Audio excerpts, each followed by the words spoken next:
नमस्कार मेरे सनातनी परिवार, हम हिंदुस्तानी आरके पर आप सभी का बहुत बहुत स्वागत है। योगेश्वर श्री कृष्ण शरणम मम।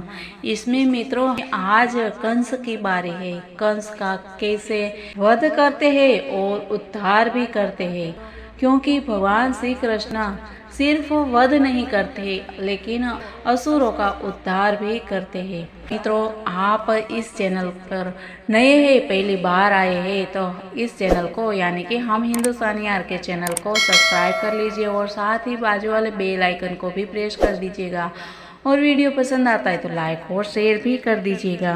तो मित्रों, आइए हम जानते हैं आगे कि जब कंस के मल्लों ने अपना लड़ने का संकल्प व्यक्त किया तो श्री भगवान मधुसूदन ने चाणूर का सामना किया तथा रोहिणी के पुत्र बलराम जी ने मुष्टिक का सामना किया। हाथ से हाथ और पैर से पैर भिड़ाकर श्री कृष्ण और चाणूर तथा बलराम एवं मुष्टिक विजयी होने के लिए एक दूसरे को धकेलने लगे और युद्ध शुरू हो गया। इस प्रकार प्रत्येक ने अपने विरोधी को पराजित करने का प्रयास में मल्ल युद्ध की समस्त कलाओं का उत्तम प्रदर्शन किया, किंतु रंगभूमि के दर्शक संतुष्ट नहीं थे, क्योंकि उन्हें प्रतियोगिता बराबरी की नहीं प्रतीत हो रहे थे। शिला के समान सुदृढ़ शरीर वाले चाणूर और मुष्टिक जैसे मल्लों के समक्ष उन्हें श्री कृष्ण तथा बलराम नितांत बालक लग रहे थे। श्री कृष्ण तथा बलराम के प्रति दर्शकों में से बहुत सी महिलाओं के मन में करुणा व पक्षपात का भाव भी था। वे आपस में इस प्रकार वार्तालाप करने लगी कि यहाँ तो अन्याय लगता है। दूसरी ने कहा कि राजा की उपस्थिति में भी असंगत पक्षों के मध्य यह युद्ध चल रहा है। महिलाओं को इस युद्ध में आनंद नहीं आ रहा था। बलशाली तथा निर्बल के मध्य युद्ध को प्रोत्साहन देने में वे असमर्थ थे। इस प्रकार सब स्त्रियां अपना भाव प्रदर्शित करती थी, और जब प्रत्येक जीव के परमात्मा भगवान श्री कृष्ण को यह ज्ञात हुआ कि सभा में उपस्थित स्त्रियां उनके विषय में उद्विग्न है, तब उन्होंने द्वंद्व युद्ध को जारी न रखकर उन मल्ल योद्धाओं को तत्काल ही वध करने का निश्चय कर दिया। श्री कृष्ण एवं बलराम के माता पिता वसुदेव देवकी नंद महाराज सभी पुत्रों के असीम शक्ति को न जानने के कारण उद्विग्न थे। बलराम जी उसी प्रकार से मुष्टिक को मल्ल युद्ध कर रहे थे जिस प्रकार से भगवान श्री कृष्ण चाणूर से द्वंद्व युद्ध कर रहे थे। चाणूर के प्रति क्रूर प्रतीत होते हुए श्री कृष्ण ने अपनी मुष्टि से तत्काल उस पर 3 प्रहार किए, और दर्शक को यह देखकर अत्यधिक आश्चर्य हुआ।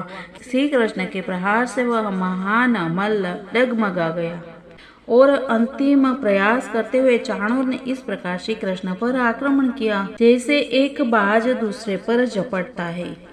श्री कृष्ण ने चाणूर के दोनों हाथों को शीघ्रता से पकड़ लिया और उसे चारों ओर घुमाने लगे। केवल इस घुमाने की क्रिया द्वारा ही चाणूर का प्राणांत हो गया, और तदंतर श्री कृष्ण ने उसे धरती पर फेंक दिया, और चाणूर इंद्र के ध्वज के समान गिर पड़ा और उसके सभी सुनिर्मित आभूषण इधर उधर बिखर गए। और इसी प्रकार बलराम ने भी अपने शत्रु को पराजित कर दिया और सभी को प्रसन्न कर दिया।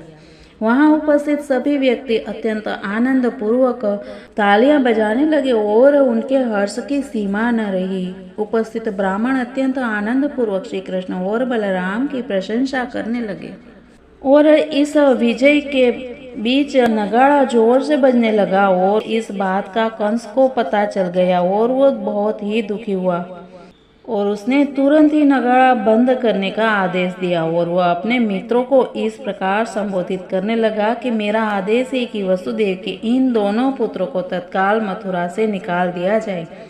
इनके साथ आए हुए गोपों को लूटकर उनकी संपत्ति ले ली जाए। नंद महाराज को उनके धूर्त व्यवहार के लिए बंदी बनाकर उनका वध कर दिया जाए। दुष्ट वसुदेव का भी अविलंब वध कर दिया जाए। मेरी इच्छा के विरुद्ध मेरे शत्रुओं का पक्ष लेने वाले मेरे पिता उग्रसेन की भी हत्या कर दी जाए। जब कंस ने इस प्रकार के शब्द कहे तो श्री कृष्ण उस पर अत्यंत कुपित हो उठे और क्षण भर में ही वे कंस के ऊंचे मंच पर कूद पड़े। कंस श्री कृष्ण के आक्रमण के लिए तैयार था, क्योंकि उसे प्रारंभ से ही ज्ञात था कि श्री कृष्ण ही उसकी मृत्यु का कारण होंगे। उसने तत्काल अपनी तलवार म्यान से निकाली और तलवार ढाल लेकर श्री कृष्ण की चुनौती का उत्तर देने के लिए तत्पर हो गया। पर श्री कृष्ण भगवान बलपूर्वक उसके साथ अड़िग रहे, और जिनके नाभि कमल से संपूर्ण सृष्टि का प्रकाश होता है तथा जो संपूर्ण सृष्टि के आश्रय है, उन श्री भगवान ने तत्क्षण कंस के शीश पर से राज मुकुट को गिरा दिया और उसके लंबे केसों को अपने हाथों से पकड़ लिया, और फिर वे कंस को उसके आसन से घसीटकर मल्ल युद्ध के मंच पर ले आए और उसे नीचे फेंक दिया। तब श्री कृष्ण उसकी छाती पर चढ़ बैठे और बारंबार उस पर प्रहार करने लगे। केवल उनके मुष्टि प्रहार से ही कंस ने प्राण त्याग दिए। इस प्रकार भगवान श्री कृष्ण ने कंस को मारकर सभी को प्रसन्न कर दिया और अपने माता पिता को अत्यधिक प्रसन्न करते हुए अभी क्या बात करते हैं, कैसे मिलते हैं, वो हम जानेंगे कल की बातों में। तब तक सब अपना ख्याल रखें और सबको जय हिंद, वंदे मातरम, भारत माता की जय।